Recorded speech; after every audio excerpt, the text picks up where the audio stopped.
আসসালামু আলাইকুম। এইচএসসি 2026 ব্যাচের প্রিয় শিক্ষার্থী বন্ধুরা, আশা করছি সকলে ভালো আছেন। আপনারা হয়তো বা ভালো নেই, কারণ আপনারা নানান সময় নানান নিউজ শুনতেছেন।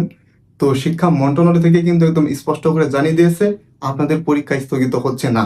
মানে চট্টগ্রাম বোর্ড ব্যতীত আপনাদের কারো পরীক্ষা কিন্তু স্থগিত হচ্ছে না। যদিও আমরা দেখতে পাচ্ছি সারা দেশেই মোটামুটি কিন্তু একই চিত্র, যেমন সিলেট, ঢাকাতে এরকম বিভিন্ন জায়গায় কিন্তু জলাবদ্ধতা দেখা দিয়েছে। আপনারা হয়তো বা দেখেছেন, কারণ আপনারা সবাই মোটামুটি বর্তমানে অনলাইনে থাকি বা অনলাইন ব্যবহার করি, সেজন্য কিন্তু জানি এই যে কি ভয়াবহ বৃষ্টি শুরু হয়েছে, প্রত্যেক দিন এখনো তো চলমান রয়েছে। তো এর মধ্যে আর কি পরীক্ষা নিবে, আমি আসলে জানি না কেন নিবে। শিক্ষামন্ত্রী কি করতেছে এগুলো আমি জানি না আসলে। যে শিক্ষামন্ত্রী আসে একই অবস্থা, শিক্ষা ব্যবস্থার আর ভালো হলো না। এটা কি ধরনের সিদ্ধান্ত বলুন তো দেখি। মানে এই জলবদ্ধতার কারণে শুধু চট্টগ্রাম শুধু বন্ধ থাকবে, আর বাংলাদেশের বাকি যে 11টার মতো বোর্ড আছে সেগুলো তো চলবে। ময়মনসিংহ, ঢাকা, কুমিল্লা কিংবা হচ্ছে আপনার দিনাজপুর, এগুলো যেগুলো বোর্ড আছে সবগুলো আর কি চলবে পরীক্ষা। অথচ আমরা দেখেছি চট্টগ্রাম ব্যতীত কিন্তু অন্যান্য জেলার কিন্তু হালকা পাতলা কিন্তু ভালোই ক্ষতিগ্রস্ত হয়েছে।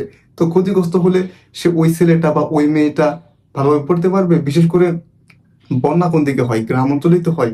আর গ্রাম অঞ্চলের ছেলেমেয়েরা একটু এমনিতেই কম পড়াশোনা করে। তো তার উপর যদি এরকম ভাবে পরীক্ষা যদি পিছিয়ে যদি না দেয়, তাহলে সে পড়বে কি, সে কি করবে আল্লাহ তাআলাই ভালো জানেন। তো একটা তো টেনশন আছেই, বন্যা টন্যা সব। তো গ্রামের শিক্ষার্থীরা কিন্তু ব্যাপক পরিমাণে ক্ষতিগ্রস্ত হবে। আর শহরে যদিও আমরা সেরকম ভাবে বন্যা দেখতে পাই না, তারপর কিন্তু ঢাকার মধ্যে মাঝে মাঝেই জলাবদ্ধতা দেখা দিচ্ছে, প্রত্যেক দিনই দেখা দিচ্ছে, কারণ প্রত্যেক দিনই যেহেতু টানা বৃষ্টিপাত হচ্ছে। তো চট্টগ্রামের সাথে সাথে দরকার ছিল অন্যান্য বোর্ডের পরীক্ষাও কিন্তু স্থগিত করা। কিন্তু মিলন আসলে বর্তমান যে শিক্ষামন্ত্রী আছেন, ওনার মাথায় কি খেলে আমি জানি না। আমি শুনেছিলাম যখন ইনি এর আগে একবার শিক্ষামন্ত্রী ছিল, তখন তিনি খুবই কড়া ছিল। যদিও তিনি তখন শিক্ষামন্ত্রী ছিল না, শিক্ষা উপমন্ত্রী ছিল।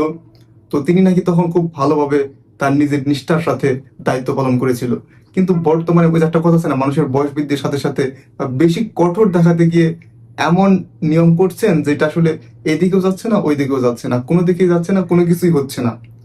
তো এখন আপনারা পরীক্ষার প্রিপারেশন নিন। পরীক্ষা হবে না এই চিন্তা ভাবনা কখনো মাথায়তেও আনিয়েন না। বইয়ের সামনে থাকুন, একটু পড়াশোনা করুন। কারণ বুঝেনি তো বাংলাদেশের বর্তমান কি সিচুয়েশন, কখন কি করে তারা নিজেরা জানে না। তো সেই জন্য পড়াশোনার মধ্যে থাকুন।